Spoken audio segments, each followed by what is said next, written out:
All right, this is Wag Chicago. This is still about the soulmates and the alien, etc. I forgot to add this into the original video, so I don't usually blend my videos. So I'm gonna try and add this to the back end of the first video. So that's why my picture is not up here right now, or my face, or whatever you want to call it. 18 signs. This is another thing. I just want to read this. This is all new to me, so whatever.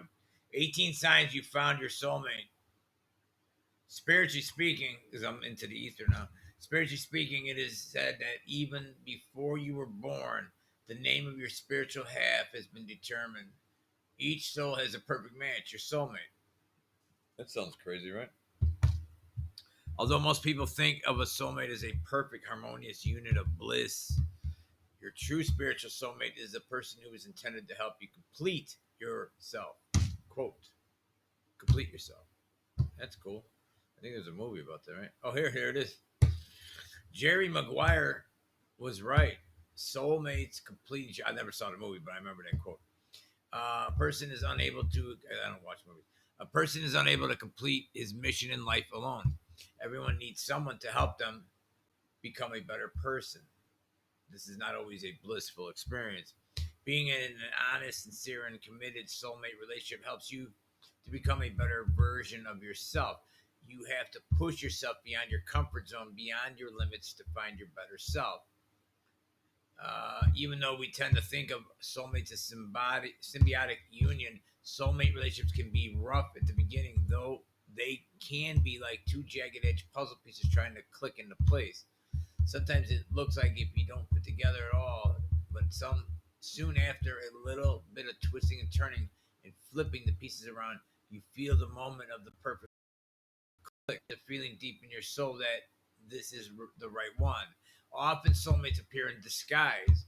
You might not be physically attracted to each other when you first meet, but there is a mysterious force. This is really weird.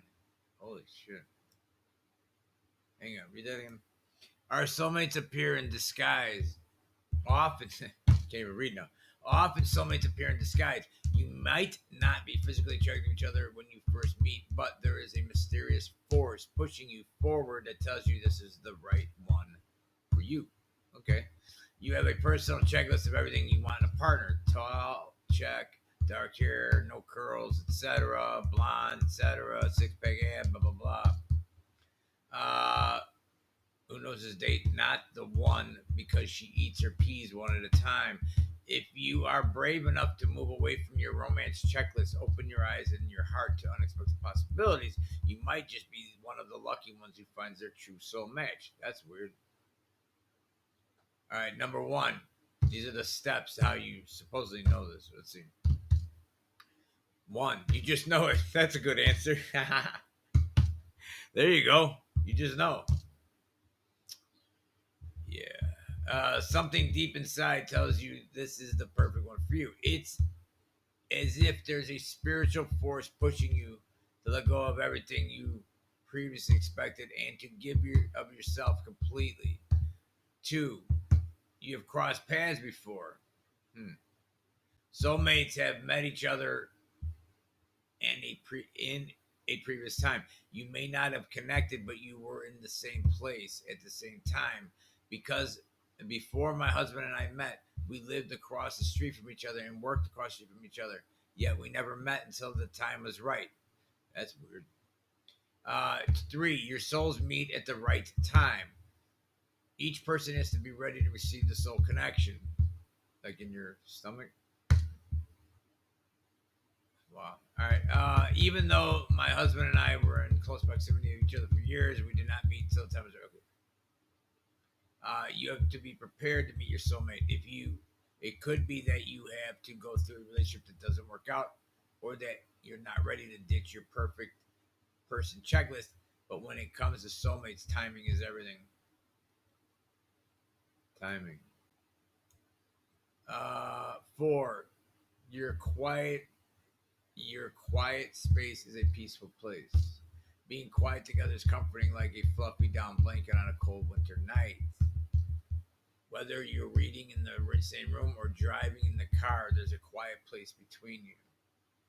Number five, This is like one of those David Letterman countdowns. I feel like a talk show host. Dun-dun-dun. Number 5. All right, what's this say? You can hear the other person's silent thoughts. Oh shit! With soulmates, there's such depth in your relationship that you can feel and hear what the other person is thinking, even if that's not verbally expressed. You feel each other's pain. Number 6, you feel each other's pain. Weird. That's probably self-explanatory. Let's see. You stand in each other's shoes. You know each other so well that the second he walks in the door, you could tell how his day was. Like the ether. You feel each other's feelings, sadness, worry, and stress, and even share each other's happiness and joy. It's like energy. That's weird. It's so weird. Number 7. We're already at 7. You know each other's flaws and the benefits in them. Yes, it's true. Our flaws have benefits. Every trait has a positive as well as negative side.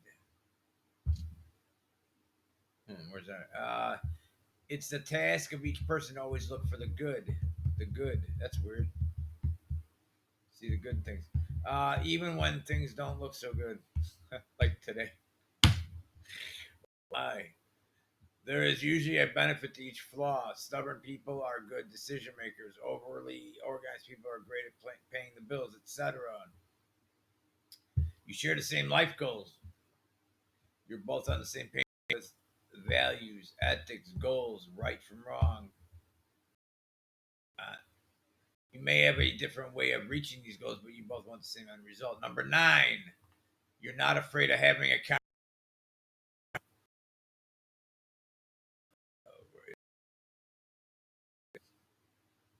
Why not? All right, conversations can be challenging. Yeah. Expressing concerns or attempting. Hang on, my the ether. Expressing concerns or attempting to make decisions is uncomfortable. Soulmates know that if they join together, they will be able to work it out. You're not threatened by the need for alone time, whether it's tennis 3 times a week or girls' night out. You respect each other's need for independence, knowing that when you get together, your time alone will be special. Number 11, you don't experience jealousy. Pretty girls at the office or handsome personal trainers aren't a threat to your relationship. You are secure knowing that you're the only one. Number 12, you respect each other's differences and opinions. Guy with his dog. Oh, that's funny. The ether is weird. What number was I on? I just lost track. All right. You know you have different opinions. Often soulmates are polar opposite. At times this is challenging. There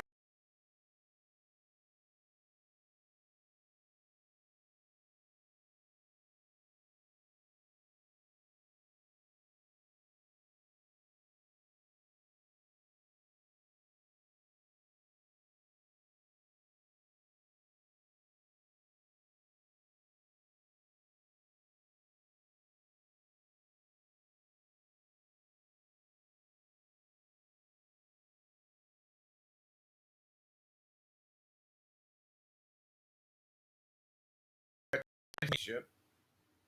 Hang on, where'd it go? But soulmates give to each other for the sole purpose of making each other happy. That's weird. Number 15, you know how to apologize. It's not easy to say I'm sorry. Nobody should keep throwing that out either. Or admit that you did something that hurt the person you love. Soulmates realize that their actions or words cause harm. The tongue. Where was I? Yeah, I'm so distracted. Even if they feel justified in their point of view, if their partner was hurt by it, they can easily apologize for the harm they have caused. Empathic, it sounds like. What? I'm gonna say it. Hang on. Just waiting for the internet. Stand by. Number 16. You would marry each other again.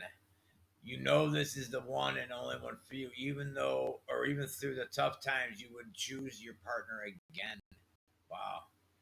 You feel a sense of pride in your partner. Number 17, you complete each other. Yes, I'm sorry to say it, but your partner fills your in your blanks. No person is perfect. We all have our strengths and weaknesses. Soulmates complete each other. It's the yin and the yang. Like I say all the time, it's called balance of the universe in the ether. It balances. It always does. Water, when you throw a rock in, it will balance. The waves will stop rippling once the battery's connected with your soul. You see what I'm saying? The soul battery is what I'm talking about. It's a circuit. One person, I guess, one person may be the extrovert while the other is the introvert, or some have both. One may be social while the other is a homebody. Soulmates are often opposite that are attracted to the person who has their missing pieces. Number 18, being in each other's arms washes away all your stress, worries, anxiety. That's the battery effect I'm talking about. Battery effect. It can heal. There's no place you'd rather be at the end of the day but in the arms of each other. If you had a rough day filled with disagreements, a fight, your boss, or you missed the train, whatever happened is gone the second you cuddle up together. There is a warmth in your heart, an inner peace you can only wait, an inner peace you can feel. No words need to be spoken. all this, all that exists is the silent, blissful union of two souls together, two souls that were meant to be together eternally. I don't know if I'll be able to link these two videos. The first video I'll probably post it second. I'm gonna post this one first because this actually is a better description, but of what soulmate stuff is. But the reason I started on this, well, many reasons, but the reason I made the video earlier was going into Dr. Weiss, David Weiss, Many Souls, Many Masters is his book. I read that years ago. Is how I got into the soul stuff years ago, but never saw it. So, you know, and now my veil is acting weird. Let's say, or I'm just retarded. This is way Chicago. Aliens out. Alien. Oh my.